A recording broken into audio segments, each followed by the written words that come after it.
اور جس دور میں ہم داخل ہوئے ہیں اس میں میڈ ریاست کا آخری زمانہ، اور پھر آخمینی، اور پھر ان سے میسیڈونین ریاست کا ابھرنا، اور ان سے پھر ایران کے علاقے میں ساسانی اور باقی علاقوں میں دوسری ریاستوں کا ابھرنا ہے، جس میں سے کچھ کا میں آپ سے ذکر کر لوں گا اور کچھ شاید گفتگو کے وقت کے حساب سے رہ جائیں۔ تو یہ ان میں وہی رجحان جو پیسٹل شیرازوں کا سلٹ کی طرح اور نومیڈک شیرازوں کا، بلکہ پہلے شیرازہ ان کا ہونا ہی مشکوک ہے، اور اگر شیرازہ ہو بھی تو وہ ایک ٹائٹل ڈپازٹ کی طرح اس کے جو عمل ہے وہ آپ کو ملے گا۔ یہ جو بات میں نے کی ہے اس کی زیادہ تفصیل تو کل کی گفتگو میں انشاءاللہ میں آپ کے ساتھ کروں گا، لیکن یہاں صرف اتنی بات بتا دوں کہ یہ جو ایک سملی کے مدد سے ایک جو مشابہت کا وہ حوالہ دے کے جسے آپ ترمی اور اس طرح کرتے ہیں گرامر کی اصطلاح میں، تو وہ ان کی مدد سے بات کو سمجھانا یہ ایک اینالیٹیکل ایپسٹمالوجی سے نکلنے کا طریقہ ہے۔ میں کسی چیز کی کہوں گا کہ یہ اس طرح کی کیفیت ہے تو آپ اسے ایک آرگینک یا اسٹیک انداز یہ بات کو سمجھانے کے لیے ایک متبادل طریقہ ہے۔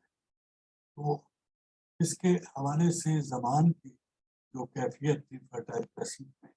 ایک تو اس کے لیے میں نے یہ ٹائٹل میں 2 لفظ استعمال کیے ہیں، یونیفیکیشن اور ریسٹرکچرنگ۔ یونیفیکیشن کے کام سے یہ دور شروع ہوا جو اخمینیوں نے کیا، اور سارا فرٹائل کریسنٹ اور ایران کا علاقہ اور مصر تک اس کو متحد اور مجتمع کرنے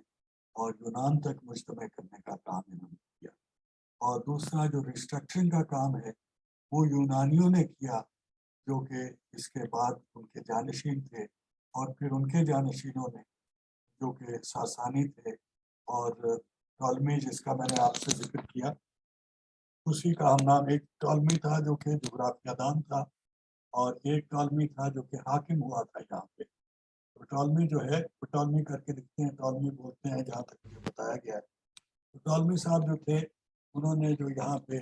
حکومت کی، تو پھر اس کے خاندان سے ہی کلیوپیٹرا صاحبہ تھیں جو آئندہ آئیں۔ ایک تو یہاں پہ ہم تبدیلی یہ دیکھتے ہیں کہ جو پیسٹل لوگوں کا انداز تھا کہ وہ داخل ہوتے تھے، داخل ہو کے اور پھر خراج دیتے یا اپنے لیے لوٹ مار کرتے اور واپس چلے جاتے، یا ایک مستقل سلسلہ بنا لیتے لوٹ مار کا یا خراج وصول کرنے کا، اس کی بجائے امپیریل ایک انداز، ایک سیٹل ہونے کا، سیٹل ہو کے ریاست بنانے کا انداز ہمیں ملنا شروع ہوتا ہے۔ اور اسی چیز سے جو شیرازے اور شذرے جو ہیں ان کی نوعیت کچھ بدلنی شروع ہو جاتی ہے۔ یہ ٹریڈ انکاؤنٹرز کا دور جو ہے اس میں ہم داخل ہو گئے، جیسا کہ اگلی سلائیڈوں میں آپ کو نظر آئے گا۔ ٹریڈ پہلے بھی موجود تھی، لیکن جیسے وہ میں نے آپ کو بتایا رورل پیسٹل بائنری جو ہے وہ سبسائڈ کر رہی ہے، اسی طریقے سے ٹریڈ جو ہے وہ اسینڈنٹ ہے، اس میں اضافہ ہو رہا ہے۔ یہ نہیں ہے کہ تب ٹریڈ تھی نہیں یا اب رورل پیسٹل بائنری موجود نہیں رہی، بلکہ یہ کہ جو نمایاں عنصر ہے وہ یہ والا ہے۔ تو اس میں ہم دیکھتے ہیں کہ یہ تجارت اور فوجی تنظیم اور سکلز وغیرہ کے جو شذرے اور شرازے بننے کا کام ہے، سوشل آرگنائزیشن، ایڈمنسٹریشن، اسکرپٹ پہ ٹیکنالوجی، یہ چیزیں جو ہیں یہ اب ابھرنے شروع ہو جاتی ہیں۔ اسی طریقے سے اس دور کے زمان کی جو خاصیتوں میں جو تاریخ کا شعور ہے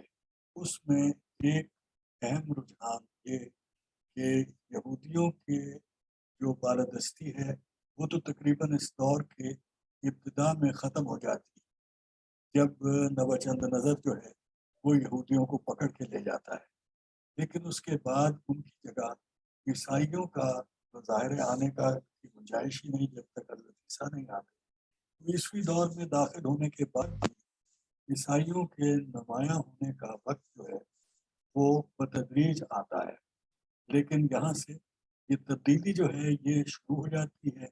اور جو سیمیٹک لوگ ہیں ان میں قیادت جو ہے یہودیوں سے نکل کے اور عیسائیوں کے ہاتھ میں چلی جاتی ہے اس 1000 سال کے عرصے میں جس کی ہم بات کر رہے ہیں۔ دوسری تبدیلی جو اسی زمانے میں آتی ہے وہ یہ ہے کہ اس زمانے کی ابتدا میں یونانی فلسفے کے عروج کا سلسلہ شروع ہوا تھا، اور تقریباً 3 صدیوں تک یہ عروج جو ہے وہ برقرار رہا۔ تقریباً اسکندر اعظم کے دور میں یہ تھوڑا سا اس میں کمی آنی شروع ہوئی جب ارسطو کے بعد کوئی ایسے بڑے نام فلسفے میں نہیں ہمیں ملتے جن کا تذکرہ ہم اسی صف میں کریں جس میں سقراط، بوقراط اور ارسطو کا کرائیں، لیکن پھر بھی یہ سلسلہ چلتا رہا۔ تھوڑے عرصے کے بعد چونکہ یونانیوں کے ہاتھ سے قیادت نکل کے رومنز کے ہاتھ میں چلی گئی، اس واسطے وہ رجحانات جو کہ یونانیوں کے ساتھ منسلک کرتے ہیں وہ ختم ہو گئے، اور روم کی انتظامیہ جو ہے اس میں اور اس کی فوجی کارروائی میں، جو میں پہلے آپ کو یہ اسی طرح سے بتایا، تجارت میں، اس کی انتظامی معاملات میں، یہ لیٹن علاقوں میں قیادت کا، اور وہاں پہ یہ سلسلہ جو شروع ہوا اس میں رفتہ رفتہ جب عیسائیت کے پاس قیادت آئی تو جو یہ فکری سلسلے تھے جو یونان سے چلے تھے وہ رکنے شروع ہو گئے، اور جو عقیدے کے معاملے ہیں وہ حاوی ہونے شروع ہو گئے، اور ریچول اور ڈاگما جو ہے ان کا دور آ گیا، جس کے نتیجے جو الہی اقتدار کا تصور سینٹ آگسٹائن نے پیش کیا وہ چرچ کا اور روم کے سے منسلک سارے علاقوں کا ہو گیا، لیکن وہ چیز تو ہم پھر وہ میڈیٹرینین کے حوالے سے مزید دیکھیں گے، مگر یہ اس دور کی خصوصیات یہاں پہ چونکہ میں نے بیان کر دی ہیں، ان میں سے کچھ چیزیں پھر میں آگے جب آپ کے ساتھ میڈیٹرینین کی بات کروں گا تو نہیں کروں گا۔ یہ کچھ جنرل چیزیں جو دونوں سائڈوں پہ استعمال ہونے کی ہیں وہ یہاں پہ میں نے اس میں ساتھ شامل کیے ہیں فرٹائل کرسٹ۔ ایسا ہی ایک حوالہ یہ اگلی سلائیڈ ہے جس میں نقشے پہ وہ علاقے بتائے ہیں جہاں پہ لوہے کے کام کو کرنے کی صلاحیت سن 1000 قبل مسیح میں موجود تھی، وہ علاقے جہاں پہ 800 قبل مسیح تک یہ پھیل چکی تھی، وہ علاقے جہاں پہ 650 کے قریب تک یہ پھیل چکی تھی۔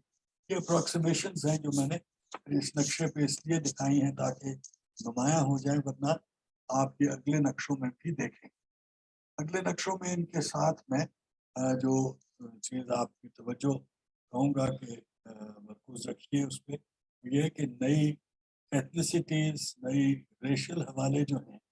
وہ ہر نقشے میں آپ کو ملتے جائیں گے، اور یہ جو حوالہ ہے یہ بھی آپ کو وہاں ساتھ نظر آتا جائے گا۔ اس سے آپ کو جو اگلی بات میں بتانا چاہ رہا ہوں یہ کہ ایک قدرتی لنک تھا فرٹائل کریسنٹ کا میڈیٹرینین کے ساتھ۔ یہی چیز جو ہے یہ یہاں پہ کریٹ میں ہونے والی تمدن جو ابھرا اس کے لیے، اور یونان میں جو مائسینین تمدن تھا اس میں رجحان ہمیں ملے تھے جو شاید ہیٹائٹس کے وسیلے سے یہاں تک پہنچے تھے یا کچھ اور چیزوں۔ اسی طریقے سے یہاں پہ رہنے والے فونیشین جو ہیں ان کے بارے میں پہلے بھی آپ سے عرض کر رہا ہوں کہ پہلی اینالیٹیکل ایکسرسائز جو کہ ساری دنیا میں اس کی تاثیر ہم آج تک دیکھتے ہیں وہ پیدا ہوئی، یعنی حروف کی شکل میں آوازوں کو تقسیم کرنا۔ ویسے تحریر کا فن پہلے آ چکا تھا، لیکن فونیشینز نے یہ جو کارنامہ کیا جس کی وجہ سے ان آوازوں کو ہم فونیٹکس کہتے ہیں، اسے میں اینالیٹیکل ایپسٹمالوجی کا ایک مرکزی اور بلکہ پہلا نمایاں واضح حوالہ تسلیم کرتا ہوں، اور اس سے یہ انالیسس کا رجحان جو ہے وہ یونان کی کالونیز تک پہنچو، جو آئونین کالونیز یہاں موجود تھیں اس کے فونیشینز کے قریب۔ تو فونیشینز کا یہاں سے پھیلنا اور ورنہ یہ آگے چل کے میڈیٹرینین کے حوالے سے ہم دیکھیں گے. لیکن جو بات میں آپ کو بتا رہا ہوں یہ کہ ایک فطری رجحان ہے فرٹائل کریسنٹ کا اس سمت میں آگے اپنی تاثیر بڑھانے کا، جو ان دونوں شجروں کا ایک آپس میں لنک ہے اور مستقل ملتا رہے گا، اس کی طرف توجہ کرنے کی. اور آپ دیکھیے کہ یہ لنک کیسے آگے بڑھتا جاتا ہے. یہی اسی دائرے کے حوالے سے جس میں ہمیں یہ لوہے کے کام کی وہ حد نظر آ رہی ہے، اسی کو بڑھتا آپ دیکھیے گا کہ کیسے یہ اثرات جو ہیں دونوں طرف پھیل رہے ہیں اسی میں فرٹائل کریسنٹ سے. فرٹائل کریسنٹ کے یہ اور پھر اس میں جو نئی جو آپ کو میں نے کہا کہ شیرازے نئے ابھر رہے ہیں، ان کا بھی آپ کو علامتیں ملتی رہیں گی، نشانیاں ملتی رہیں گی. یہ اسی طریقے سے یہ میڈین امپائر جو ہے بیبیلونین امپائر، اس کے گرد کس طریقے سے یہ اثر کر رہا تھا. اس میں یہاں پہ یہ جو کیلٹس کا لفظ ہے یہ پچھلے بھی 2-3 نقشوں میں آیا ہے. یہ ایک اہم نام اس لیے ہے کہ یہ وہ قوم ہے جسے یونانی جنگلی کہتے تھے، اور یہ وہ قوم ہے جس نے پھیل کے تقریباً سارے علاقے میں اپنے اثرات چھوڑے. اور اس کے اوپر ہی پھر بعد میں وہ لوگ ہمیں ملتے ہیں جنہیں میں آپ کو جرمینک کے نام سے اور نارڈک کے نام سے آگے چل کے بتاؤں گا. یہ اس حوالے سے یہ ایک انڈر لے ہے کہ آپ سمجھ لیجیے کہ ایک فرش ہے جس کے اوپر آئندہ ساری نسلیں اور نسلی قومیں آ کے آباد ہوں.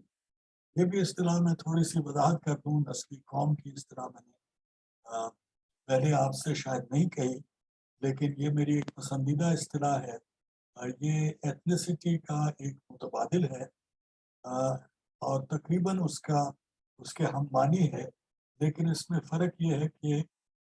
جیسے ایتھنیسٹی میں یہ بات گم ہو جاتی ہے کہ اس کا کوئی ریشل حوالہ بھی ہے اور اس کا کوئی سیاسی حوالہ بھی ہے، وہاں اس نسلی قوم کی اصطلاح میں ریشل کے لیے نسلی حوالہ لفظ استعمال کیا ہے اور قومیت کا لفظ استعمال کر کے اس میں تہذیب، تمدن، ثقافت اور انتظامی حوالے سے کچھ باہمی تعلق کا عنصر جو ہے وہ میں شامل کرتا ہوں. کہ نسلی قوم ایسے لوگوں کے لیے میں استعمال کروں گا. یہ آگے چل کے پھر میں اس کے حوالے سے تھوڑی سی بات چونکہ کرنا چاہتا ہوں، اس لیے یہ اس کو ذرا سی خاص جگہ دے دیجیے اپنے ذہن میں، کیونکہ میں اپنی بات کو سمجھانے میں مجھے مدد ملے گی اس چیز سے. یہ کیلٹس کے پھیلاؤ کا، ان کے اثر کا ایک نقشہ ہے. ان نقشوں کے بارے میں بھی میں یہ بتا دوں، یہ میں نے ایک ایٹلس سے لیے ہیں. یہ بہت ساری ایٹلسز ہیں. ہر ایٹلس کے بنانے والا نئی ایٹلس اس لیے بناتا ہے کہ اسے پچھلی ایٹلس میں کوئی سکم نظر آیا ہوتا ہے یا اس کا خیال ہوتا ہے کہ اس میں کوئی سکم رہ گیا ہے. جیسے میں ورلڈ ہسٹری پہ سکم رفع کرنے کے لیے یا ان کی نشاندہی کرنے کے لیے بات کر رہا ہوں. نکلاس جو ہیں ان کو آئیڈینٹیفائی کرتا ہے. So when you look at various historical atlases or various maps showing historical events, you will find changes in that. ایک نے ایک طریقے سے اس کو انٹرپریٹ کیا، ایک نے دوسرے سے کیا. میں نے صرف چند انٹرپریٹیشنز آپ کو یہاں متعارف کرا سکتا ہوں، تو وہ سامنے اس لیے رکھتی ہیں کہ یہ اس میں تبدیلیاں جو ہیں وہ تحقیق کے حوالے سے کئی مرتبہ صرف باریکیوں کی ہوتی ہیں، کئی دفعہ بڑی بنیادی تبدیلیاں ہوتی ہیں، لیکن چونکہ ہم صرف خاکہ بنا رہے ہیں اس لیے اس میں اتنی وضاحت کافی لگتی ہے مجھے. تو اس حوالے سے اس کو ذہن میں رکھیے کہ کیلٹس یا سیلٹس جن لوگوں کو کہا جاتا ہے ان کے پھیلاؤ اور ان کے اثرات کے ایک تصور یہاں پہ بیان کیا گیا ہے. یہ بھی سلائیڈ پہلے آپ کے ساتھ میں شیئر کر چکا ہوں. ان میں آپ یہ دیکھیے گا کہ میں تھوڑی سی تبدیلی لے آتا ہوں بات. مثلاً ہسٹوریوگرافی کے حوالے سے میں نے آپ سے ذکر کیا اس سلائیڈ میں کہ یہ دور جو ہے اس میں تلمود کا جو ہے اس کو آپ ایک اہم تاریخ کا ماخذ سمجھیں. تلمود یہودیوں کے پاس جو ان کے مذہبی تاریخ کا ایک ذخیرہ ہے، اس شکل میں پایا جاتا ہے، اور اس تلمود میں یہ تسلیم کیا جاتا ہے کہ ایک الہی مقصد اور مقصد ہے اور نظام ہے جس کے تحت یہ سارا سلسلہ چل رہا ہے۔ اس کو ہم تاریخ میں انگریزی کی اصطلاح استعمال انہوں نے کرنی شروع کر دی، گرینڈ ڈیزائن۔ تو یہ ڈیوائن گرینڈ ڈیزائن کی شکل میں تلمود تسلیم کرتی ہے، اور اس کے لیے دوسری تاریخ نگاری میں اصطلاح ہم استعمال کرتے ہیں ڈائیڈیکٹک۔ ڈائیڈیکٹک سے مراد ہے جو سبق آموز ہو، تو تاریخ نگاری جس میں تاریخ کا بیان کر کے ہم سمجھتے ہیں کہ پڑھنے والا جو ہے اس کو کچھ سبق ملنا چاہیے اس سے، تو اس کو ڈائیڈیکٹک ہسٹری کہتے ہیں۔ تو تلمود ڈائیڈیکٹک ہسٹری ہے، اور یہ چیز جو ہے کسی کی ایک تبدیل شدہ اور اپڈیٹڈ شکل وہ تھی جو کہ بائبل کی شکل میں ہمارے سامنے آئی، یعنی تورات کی شکل میں، انجیل کی شکل میں، اور جو اس کے بعد قرآن میں تاریخ نگاری ہے، قرآن پاک میں، وہ بھی ڈائیڈیکٹک ہے۔ وہاں پہ بھی سبق سکھایا جاتا ہے کہ یہ فلانی قوموں کے ساتھ ایسا ہوا تو سبق کیوں نہیں حاصل کرتے، تو اس کو ڈائیڈیکٹک کہتے ہیں۔ یہ زمانہ ڈائیڈیکٹک ہسٹوریوگرافی کا تھا، جو میں نے آپ کو وہ 7 قسم کی تاریخوں کا ذکر کیا تھا، ان پہ آپ اس کو شمار کر سکتے ہیں۔ اور دوسری جو اس دور کی خاصیت ہے یہ ہے کہ گریک اور رومن ہسٹوریوگرافی جو ہے وہ امپیریل اور کلچرل ڈومیننس کی طرف، ان کی اپنی بالادستی کی طرف، وہ ایک مذہبی رجحان تھا اور ایک دنیاوی یا دنیا داری کا رجحان تھا۔ آبادی کے لحاظ سے جو نئی قومیں خاص طور پہ نمایاں ہیں فرٹائل کرسٹ میں، ان کی یہ ایک چھوٹی سی فہرست میں نے آپ کو 6 قومیں یہاں پہ بیان کرتی ہیں، اور وہ فرق میں جو پیسٹرل امپائر بلڈرز کا ذکر میں پہلے کر چکا ہوں۔ یہ سلائیڈ خاص طور پہ میں آپ کو توجہ اس جو نسلی قوموں کے حوالے سے میں نے بات کی، اس میں ایک خاص اہم چیز میرے لیے بہت ایک ایسا حوالہ ہے جس کے اوپر جسے مد نظر رکھ کے تاریخ مشاہدہ اور اس کا فہم جو ہے اس میں بڑی ہم پیش رفت کر سکتے ہیں، اور وہ یہ ہے کہ 2 طرح کے ہمیں پیسٹر لوگ ملتے ہیں، قبائلی لوگ بنتے ہیں عام طور پہ یہ لوگ، یعنی جو گلہ باندھ اور خانہ بدوش قسم میں 2 قسم کے ہمیں گروہ عام طور پہ ملتے ہیں۔ ایک جن کی قبائلی یکجہتی ایک بڑی واضح قسم کی قیادت اور ایک گہرے باہمی ربط کا تقاضا کرتی، ایسی یکجہتی ہمیں مثلاً منگولوں میں اس وقت ملی جب کہ چنگیز اور اس کے خاندان والے قیادت کر رہے تھے۔ دوسری جو ہمیں ملتی ہے وہ ساکا میں ملے گی، جو اب بات کرنے لگا ہوں، یا اس سے پہلے ہمیں سیمیٹک لوگوں میں ملتی ہے۔ یہاں پہ وہ اپنے باہمی تعلق کو تو تسلیم کرتے ہیں، اور اس کی وجہ سے ایک بھائی چارہ اور ایک ہم آہنگی کا اور کچھ ایسی باتیں جو کہ ان کی کلچرل یونٹی کا حوالہ ہوتی ہیں، ان کو وہ تسلیم کرتے ہیں، لیکن پولیٹیکل یونٹی کی طرف انہیں کوئی خاص دلچسپی نہیں ہوتی۔ اس کی مثال آپ یہاں پہ دیکھیے، یہ ساکا ہیں، یہ پارا دریا کہلاتے ہیں، یہ اس لیے کہ اس دریا یعنی سمندر کے پار، یہ ساکا ہیں، ٹگرا خدا کہلاتے ہیں، یعنی اس دریا کے ساتھ جو منسلک لوگ ہیں وہ ٹگرا خدا کے حوالے سے، اور یہ ساکا ہموارگا کہلاتے ہیں، یعنی وہ ساکا جو ایک ہموار میدان، یہ آپ کے جو ٹرانساکسیانا کے پلینز ہیں، جہاں پہ آپ کا مرو اور سمرقند اور بخارا ہیں، وہاں کے لوگ، اور یہ پہاڑی علاقے کے تین شام کے اور ادھر تائی پہاڑوں کے علاقے کے مارسا کا جن کو اس طرح استعمال کی یونانی اور ڈسکوری اسٹوریز، اور یہ جو اصطلاحیں ہیں ان کی بھی یہ اہمیت میں آپ کو توجہ دلانا چاہتا ہوں۔ یہ اصطلاحیں ہیں پہلوی اصطلاحیں، ایران کی اصطلاحیں اور انہیں اختیار کیا اور پھر ان میں تبدیلی پیدا کی یونانیوں. یہ اس طریقے سے ان کی لوس کنفیڈریشن والی شکل ہے، اور اس کے برعکس وہ منگول اور دوسرے ایسے لوگ جو ہیں ان میں آپ کو بڑی سالڈ انٹیگریشن ملے گی. یہ اس قسم کا فرق جو ہے اس کو ان کی کارگزاری، کی پیسٹل زندگی اور ان کی امپیریل زندگی دونوں میں ہمیں فرق نظر آئے گا. جو انسان فرٹائل کریسنٹ کے علاقے میں تھے ان کی باتوں کا حوالہ جو ہے وہ آپ اس میں دیکھ لیجیے کہ سکندر کے ساتھ جو آخمینی تعلق تھا وہ میں پہلے آپ سے ذکر اس کا کر بھی آیا ہوں، اور پھر جو گریک اور میڈیٹرینین اور فرٹائل کریسنٹ کا جو تعلق ہے وہ بھی میں آپ سے پہلے کر آیا ہوں. یہ نقشہ جو ہے یہ اچھی طریقے سے ایک اہم نقشہ ہے میری رائے میں.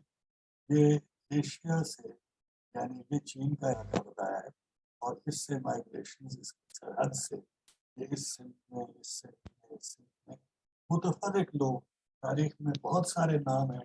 کچھ جو اوپر آ گئے اور کچھ جو یہاں پہ ہماری گفتگو میں نہیں آ سکے. یہ بہت سارے نام ہمیں ان لوگوں کے ملتے ہیں یہاں پہ بتائے گئے. اسی نقشے کو میں نے اگلے نقشے میں سیدھا اس لیے کر دیا کہ پرسپیکٹو درست ہو جائے، ورنہ وہاں پہ شاید زیادہ ڈیٹیل موجود ہے کیونکہ وہ اس سے ذرا بڑا نقشہ بنتا ہے. لیکن یہاں پہ آپ دیکھ سکتے ہیں کہ جو، اور یہ اگلے نقشے کے ساتھ آپ موازنہ کیجیے گا کہ یہ مانگولائڈ لوگ کہلاتے ہیں. یہ وہ پیسٹل لوگ ہیں جو کہ اسٹیپس میں رہتے ہیں چین کے لیے، اور ان کا میں نے بتایا تھا ادھر اور ادھر ادھر کے آتے تھے. ان میں سے لوگ ہیں جو آل دا وے ٹو نارتھ یورپ پہنچے، اور یہ کیسپین سے اوپر سے بھی گزرے اور نیچے سے بھی، بلیک سی کے اوپر سے بھی گزرے، نیچے سے بھی کاکیشس کے اوپر سے بھی گزرے، نیچے سے بھی. اور یہاں پہ جو آریہ جن کو ہم کہتے ہیں وہ بھی، اور اسی طریقے سے ترک اور منگول جو ہیں ہو کے آئے. ان لوگوں کی اس موومنٹ کی ایک خاصیت جو ہے اس میں کہاں مونگولائڈ کی جو کلاسیفیکیشن ہے وہ ختم ہونی چاہیے، اور کہاں کاکیشائڈ کی شروع ہونی چاہیے، اور پھر کاکیشائڈ کیا ہوا، یہ بات میری سمجھ سے باہر ہے. اسی وجہ سے یہ نقشہ جو ہے خاص طور پہ آپ کے سامنے میں نے رکھا ہے، اور اس سے سفارش میں یہ کرنا چاہتا ہوں کہ ہمیں کاکیشائڈ کی بجائے اور کسی اصطلاح کی طرف جانا چاہیے. شاید یہ جو گندمی رنگت ہے جسے ہم مسلمانوں کے ان علاقوں میں دیکھتے ہیں، اس کو ان ناموں سے یا ان کے کسی آمیزے سے یا ان سے ان کے علاوہ کسی اصطلاح سے جوڑنا مناسب. یہاں پہ گندمی لوگ جنہیں ہم لیٹن کے نام سے پہچانتے ہیں، ان میں یونانی، اطالوی اور اسپانوی موجود ہیں. ان کے لیے شاید یہ لیٹن کی ہی اصطلاح بہتر ہے. اور یہاں پہ جو کیلٹک اور جرمینک اور نارڈک لوگ ہیں جن میں فلپینز اور گالس اور پارٹس اور ڈینز یہ سب آ جاتے ہیں، ان کو ساروں کو ایک کاکیشائڈ کے نام کے تحت رکھ کے اس نقشے کی شکل میں بیان کر دینا، میں اس سے سخت اختلاف رکھتا ہوں، اور آپ سے بھی سفارش کروں گا کہ اس کے لیے کوئی بہتر اصطلاح تلاش کریں. یہ کاکیشائڈ جو ہے اس کی بنسبت اگر مجھے کچھ کہنا ہی ہے تو میں گندمی کے 2 شیڈز اور اس کی بات کروں گا، اور اگلی تاریخ جو ہے وہ اس کا جواز بھی فراہم کرے گی جیسا کہ میں آپ کو دکھاؤں گا. بہر طور یہ پرشین امپائر ہے، اور میں نے آپ کو بتایا تھا کہ سکندر کی ریاست جو ہے وہ اس سے کچھ بیش نہیں ہے، اس سے زیادہ نہیں ہے، اور یہ نقشہ اس کی تصدیق کر رہا ہے. بلکہ یہ علاقے جو کہ ایرانیوں کی گرفت میں تھے، اخمینی گرفت میں تھے، وہ ان کے ہاتھ سے نکل گئے. اور صرف اگر کوئی اضافہ ہے تو مقدونیہ کا اپنا علاقہ ہے جو کہ پہلے ہی اس کے سکندر کے ہاتھ میں تھا. اور یہ دیکھیے کہ اس کی مزید تصدیق ہے سکندر کے جانشینوں کے نام. سکندر کے جانشینوں کی ریاست بھی انہی علاقوں میں ہے جو کہ اخمینی ریاست. جو دنیا سکندر نے فتح کی وہ اخمینی دنیا تھی. ہاں یہ ضرور ہے کہ یہ اس زمانے کی وہ متمدن دنیا ہے جو کہ مجتمع ہو چکی تھی، جس کو میں نے آپ کا لفظ بتایا، یونیفائڈ کا لفظ بتایا، اور سکندر اور اس کے جانشینوں نے اس کو ریسٹرکچر کیا صرف اس حد تک کہ یہ جو عراق کا علاقہ ہے اسے ایران کے ساتھ منسلک کر دیا، جو ترکی کا علاقہ ہے اس کو یونان کے ساتھ منسلک کر دیا مینلی، اور جو مصر کا علاقہ ہے اس میں تھوڑا سا اضافہ ادھر شمال کی طرف کر دیا، اور بس یہی کچھ ہے جو تبدیلی ہے اسکندر اعظم کے ساتھ۔ یہاں سے ہم دوسرے حصے میں چل پڑے جو آج آپ سے دوسرا حوالہ کہا تھا میڈیٹرینین کا۔ یہ یہاں پہ بات تقریباً وہی جو ہو چکی ہے پہلی سلائڈ میں، صرف آپ یاد دہانے کی میں نے اس کو بتا دیا یہاں۔ یہ جو زمان کی کیفیت ہے اس میں بھی پہلا خانہ میں نے چھوڑ دیا ہے، اور دوسرا جو ہے اس میں نے آپ کو بتایا کہ کیسے فونیشین اور گریک جو انداز تھا اربنائزیشن کا اس سے کیسے تبدیلی آئی، وہ تبدیلی جس سے شہری زندگی کا ایک انداز یکسر تبدیل ہو گیا، یعنی کالونائزیشن کا انداز۔ کالونائزیشن کی بات تھوڑی سی شاید میں نے پچھلی میں کی تھی، یاد تو پڑتا ہے، وہ یہ ہے کہ یہ وہ انداز ہے جس میں ایک تھوڑے تھوڑے فاصلے پہ علاقہ جہاں پہ پڑاؤ کر کے ضرورت کے تحت اپنی تجارت کے مرکز بنائے جائیں یا شہری مراکز قائم کیے جائیں، یہ کالونائزیشن کا انداز ہے جس میں بنیادی دلچسپی اور ترجیح اس ریاست کی ہوتی ہے جہاں سے کالونائزیشن کا سلسلہ چلا ہے۔ لیکن فونیشین اور گریک کالونائزیشن جو ہے وہ اس طرح کی کالونائزیشن نہیں تھی جس طرح کی بعد میں کالونائزیشن ہوئی 1500 عیسوی کے بعد، اور اس کا فرق جو ہے میں وہاں چل کے زیادہ تفصیل سے آپ سے واضح کروں گا۔ لیکن جو بنیادی انداز ہے کہ وقفے وقفے سے پڑاؤ کر کے مرکز قائم کرنا اور وہاں سے پھر پھیلنے کا سلسلہ یا وہاں سے اپنی ضروریات حاصل کرنے کا سلسلہ، یہ انہوں نے شروع کیا تھا۔ اربنائزیشن میں ایک تبدیلی یہ آئی، اور دوسری وہ تبدیلی آئی جو کہ ابھی ہم دیکھ کے آئے ہیں آخمینیوں کے حوالے سے، یعنی آکاد کے طریقے سے ایک میگا ریاست بنانے کا کام جو پہلی مرتبہ آخمینیوں نے کیا، اور اس کی نقل سکندر مقدونی نے کی، اور اس کی نقل جو ہے وہ کئی اور لوگوں نے کی، جن میں سکندر سیزر صاحب بھی شامل ہیں، اور یہاں پہ چنگیز اور تیمور کے نام بھی آپ اسی صاحب میں لے سکتے ہیں۔ تاریخ کے شعور کے حوالے سے جو میڈیٹرینین کی خاص چیز ہے اس میں وہ جوز اور کرسچنز کا جو فرق ہے وہ یہاں پہ زیادہ اہم ہو جاتا ہے، حالانکہ ان دونوں کا منبع وہی فرٹائل کرسچن میں ہے، لیکن اس کی تاثیر جو ہے وہ زیادہ میڈیٹرینین علاقے نظر آنی شروع ہوگی، کیونکہ میڈیٹرینین کا وہ علاقہ ہے جہاں پہ روم کی ریاست بنی، اور فرٹائل کرسچن کا وہ حصہ جہاں پہ کرسچن اور جوز موجود تھے وہ اب روم کی ریاست کے تابع آ گیا اس دور کے آخری حصے میں، جو ابھی چند سلائڈوں میں آپ کو نظر آئے۔ اور اسی طریقے سے جو ریچول اور ڈاگما کی کتاب سے بات وہ فیتھ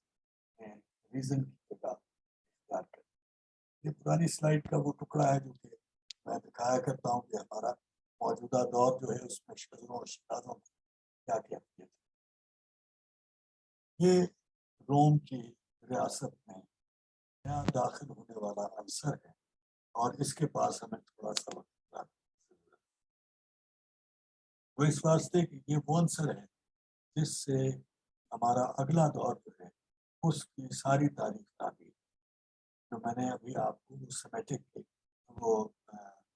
کوکیشوائڈ کی اصطلاح بدلنے کے لیے سفارش کی، یہ وہ لوگ ہیں جو جنہوں نے یورپ کو یورپ بنانے کا پہلا کیا۔ اس سے پہلے روم کے شمال میں یورپ شمال مشرق میں یورپ کا لفظ استعمال ہوتا تھا اس علاقے کے لیے، لیکن وہ یورپ کا کوئی ایسا تصور نہیں تھا، وہ جنگلی لوگوں کا علاقہ تھا جو اس کے شمال میں تھا،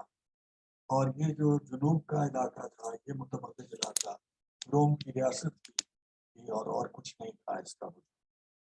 یہ اس کسی یورپ کا حصہ نہیں تھا۔ لیکن اس میں وہ جنگی لوگ جو ہیں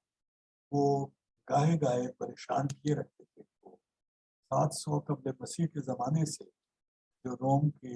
ریپبلک وجود میں آئی اس کے لیے یہاں پہ یہ لوگ پریشانیاں پیدا کرتے. ان میں یہ گروہ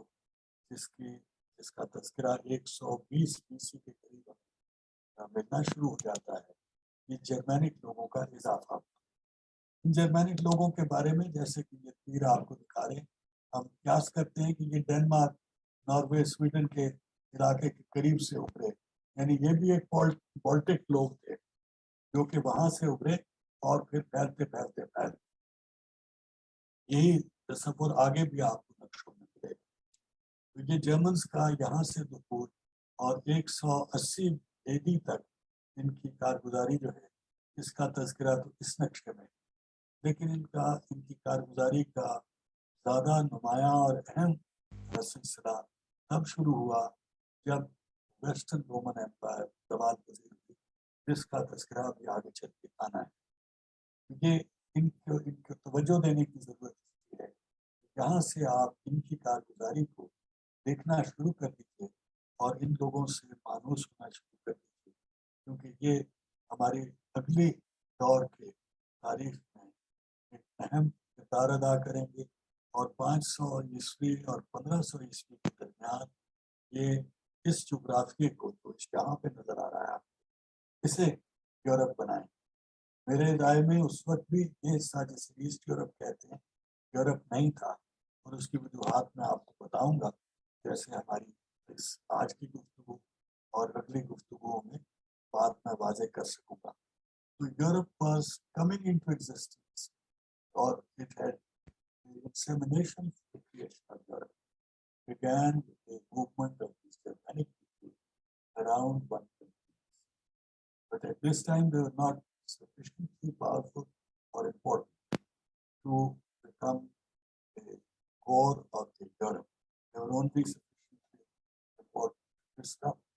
the Roman Empire, or they were becoming sufficiently important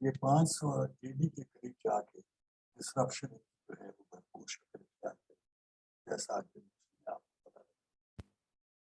ان کا مقابلہ کرنے کے لیے اور نئے علاقے فتح کرنے کے لیے روم کی فوجیں لیجنز کہلاتی تھیں، اور ان کی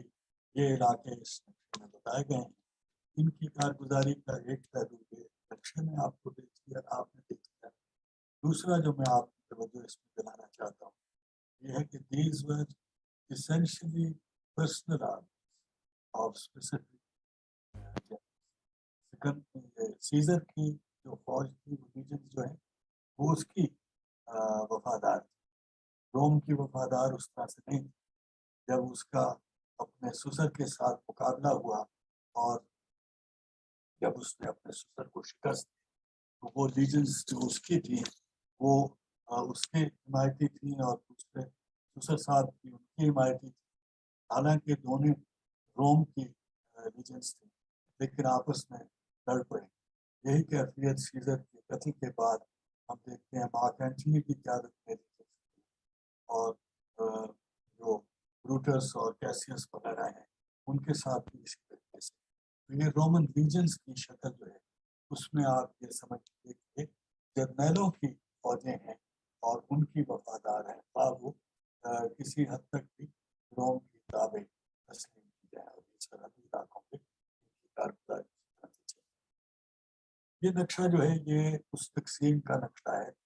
جو روم کی ریاست میں 395 کے قریب ہوئی، اور یہ ڈائیکلیٹین کے اور پھر کانسٹنٹائن کی قیادت میں یہ پھر ایک پختہ چیز بن گئی، اور یہ پھر ویسٹرن رومن ایمپائر اور یہ ایسٹرن رومن ایمپائر کے نام سے پہچانی. مسلمانوں کی تاریخ میں جس علاقے کو روم کہا گیا وہ یہی ایسٹرن رومن ایمپائر جس کا کانسٹینٹینوپل مرکز تھا. یہ روم تھا وہ اس وقت تک زوال پذیر ہو چکا تھا. جو صورت میں تذکرہ ہے غلبۃ الروم کا وہ یہاں کے روم کے حاکم ہیں، کانسٹینٹینوپل کے، نہ کہ روم کے شہر کے حاکم. یہ ایسٹرن اور ویسٹرن رومن ایمپائر کا نقشہ ہے۔ یہ اسی طریقے سے جو آپ کو میں نے بتایا جرمینک لوگوں کا، ان کی اب تباہ کاری کا یہ 5th سینچری کے حوالے سے تذکرہ آ گیا، اور ان کے ساتھ یہ جو ہے یہ اٹیلا کی فوجیں، ہنس کی فوجیں آ گئی۔ یہ زمانہ ہے، وینڈلز ہیں، سویبی ہیں، اور جرمینک لوگ ہیں، آسٹروگوتس ہیں، ویزیگوتس ہیں، اور یہ اٹیلا ہے۔ ان ساروں کی گلدار میں رومن ایمپائر کی سارے شذرے کی نظام کو تہس نہس کر دیا اور دنیا بدل گئی روم کی۔ میڈیٹرینین جس کا ایمرجنس آف رومن لیک کے عنوان سے میں نے ٹائٹل رکھا تھا، اس کے مکان کی کیفیت جو ہے اس میں کلونیل کی بات تو میں آپ سے پہلے کر آیا، سی بیس ٹریڈرز کے حوالے سے ان کا میں نے ذکر آپ سے کر دیا۔ یہ ان کا پورٹس پہ قبضہ کرنے کا رجحان تھا، اور یہ انہیں میں ویسٹرن کے متبادل شکل مانتا ہوں، جس میں جانور کی بجائے بحری بیڑی یا کشتی جو ہے وہ ٹرانسپورٹ کا ذریعہ بنا۔ باقی تمام وہ خصلتیں جو ویسٹرن لوگوں کی وہ آپ کو ان میں ملیں۔ یہ بات بھی میں یہاں پہ کہنا چاہتا ہوں کہ جو آگے اور نقشے بھی میں اس کے حوالے سے آپ کو دکھاؤں گا، جو فونیشینز اور گریکس نے کالونیز بنائی اور کالونائزیشن کا طریقہ اختیار کیا، وہ ایک بنیاد بن گیا اس نئی شیرازہ بندی کا جس کو روم نے استعمال کیا، اور جس کی مدد سے پھر اس نے ان سارے شہروں کو جو جہاں جہاں ان کی کالونیز بنی تھیں ان کو جوڑ کے اور رومن ایمپائر کی شکل دی۔ یہ روم کی جو فطری بڑھنے کا رجحان ہے، اس کی ابتدا تو اس نے اٹلی کے علاقے سے ہی کی، لیکن وہاں سے بڑھ کے پہلے بالکل اس کے بالمقابل کارتھیج کا علاقہ تھا، جو اپنے نقشے میں ابھی آپ کو دکھاتا ہوں، اور پھر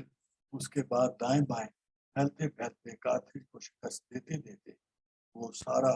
علاقہ جو کہ میڈیٹرینین کے ساحل کا تھا اس پہ روم کی ریاست پھیل۔ یہ فونیشین لوگ اور ان کے سیٹلمنٹس کے علاقے جو ہیں یہاں پہ دکھائے ہیں، اور اسی طریقے سے ڈورین گریکس جو ہیں یہ ان کا پیلا ہے، ایونین جو ہے ان کا گلابی ہے، یہ ان لوگوں کی سیٹلمنٹس کی جامنی رنگ ہے، یہ فونیشینز کی سیٹلمنٹس ہیں۔ اور یہ آپ کو یہ موجودہ الجیریا اور ٹیونس کا علاقہ ہے، اور یہ اس کے بالمقابل آپ دیکھیں صرف تھوڑا سا فاصلہ ہے سسلی اور اس میں، یہاں پہ مقابلہ ان دونوں کا جو کہ بحری طاقت بننے کا رجحان رکھتے تھے، کیونکہ دونوں پہ فونیشیائی اثر موجود تھے، دونوں فونیشیائی آف شوٹس ہیں ایک لحاظ سے، اور کچھ جو ٹروئے سے نکل کے کارتھیج اور روم جانے کا ایک کہانی بتائی جاتی ہے، اگر وہ درست ہے تو ان کا باہمی تعلق اس سے بھی گہرا اور پرانا ہے۔ یہ دونوں یہاں ٹروئے سے فرار ہونے والے گروہ تھے، جن میں سے پہلے وہ جا کے کارتھیج میں رکے، اور پھر وہیں سے ایک گروہ ان میں سے اٹھ کے اور روم یعنی اٹلی کے اس علاقے میں پہنچا۔ یہ فونیشین اور گریک علاقے ہوئے کالونیز کے، یہ فونیشینز کی کالونیز کا، اور یہاں پہ اب آپ کو جو فونیشینز کی اپنی نقل و حمل ہے اس میں یہ راستہ استعمال ہونے کے آثار بھی نظر آ گئے کہ یہاں سے بھی اور یہاں سے بھی یہ براہ راست، اور پھر یہ یہاں سے اوپر کی طرف اور یہاں سے ہو کے آنا یہ اپنی جگہ۔ اسی طریقے سے یہ جو انویژنز کی بات ہے، وہ جو پہلے میں نے آپ کو اس نقشے میں دکھایا تھا، اس کی یہ 451 اور 378 کی جنگیں جو ہیں ان کی نشاندہی کر کے ہنس کا، وینڈلز کا، گوتس کا تقسیم ہونا، آسٹروگوت یعنی ایسٹرن گوت اور ویزی گوت ویسٹرن گوت کی شکل میں، اور پھر وینڈل گروہ جو ہے اس کا یوں، جن سے وینڈلزم کی اصطلاح بنتی ہے، چیزوں کو بے وجہ تباہ کر دینا، وینڈلزم کہلاتا ہے۔ یہ انہی کے نام سے، جیسے بربریت کی اصطلاح بیچارے بربروں کے ساتھ منسلک ہو گئی،